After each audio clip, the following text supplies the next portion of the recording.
Takut nak pergi salon. Rambut gugur terus lah. Kalau buruk macam segenggam habis. Hai Kak Cantik. Nama Kak siapa? Nur Piha. Kak Bihan dah umur berapa? 56 tahun. 56. Akak sekarang berkahwin ke? Dah berkahwin tapi baru lah sekarang. Okey. Minta nak tanya, akak ada berapa orang anak? Akak ada 6. Okey. Tapi seorang dah tak ada. Yang paling tua kalau dia hidup sekarang dah 31 tahun. 31 tahun. So hari ni akak datang untuk masalah apa? Kulit kepala lah. Okey. Akak dulu ada cirrhosis kan. Gatal sangat kepala tu tak tahan. Sejak bila akak ada masalah psoriasis ni? Masa akak umur 45 tahun kot. So sekarang ni dia dalam keadaan naik ke turun? Sekarang dia baru naik sikit. Sebab itu dia dah okey. Yang ni baru naik yang ni. Dan lepas tu memang rambut gugur terus lah. Kalau buruk macam segenggam habis. Rambut akak tebal jadi nipis lah sekarang. Akak memang tak pernah pergi salon. Cuci rambut semua kat rumah. Tak tahu lah takut rambut teruk ke apa kan. Akak pernah gunting rambut. Rambut akak kerinting kan. Jadi dia macam ternaik macam tak cantik je dulu. Tu akak jadi takut nak pergi salon. Kadang-kadang bila kita dah trauma ke, kita rasa takut ke, memang tak nak pergi dah. Hari ni akak, apa yang kita akan buat? First kali, saya mesti kena check dululah keadaan kulit kepala akak sekarang ni macam mana. Kita check juga psoriasis sekali.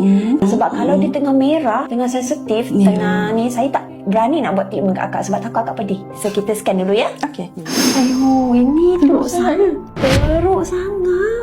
Akak memang ada kulit sensitif ke? Akak pun tak tahulah. Tapi kadang memang rasa gatal sangat lah. Ini dah level 4-5 dah ni. Kalau akak tak pergi sini lagi teruk. Ya, akak kena start treatment dah ni. Keadaan kulit kepala akak ni sensitif. Tapi dekat kawasan belakang rambut akak ni yang paling teruk. Dia keruping ni dia dah berbentuk besar. Ada bekas luka. Kita akan tengok kat sini. So, hari ni akak kena buat 2 treatment. Tak boleh satu.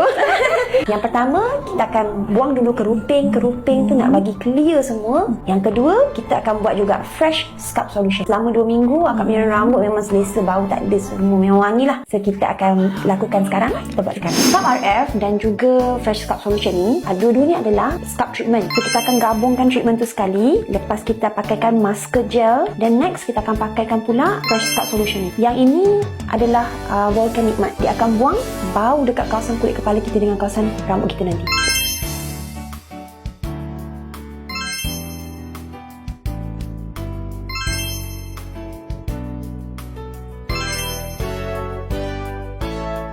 So, yang ni kita tunjuk. Okey, yang ni lepas kita scan kawasan kulit kepala akak pun dia dah bersih. Dah bersih, dah clear dah. Okey, so dia tak ada keruping-keruping tu dah tak ada lagi kan.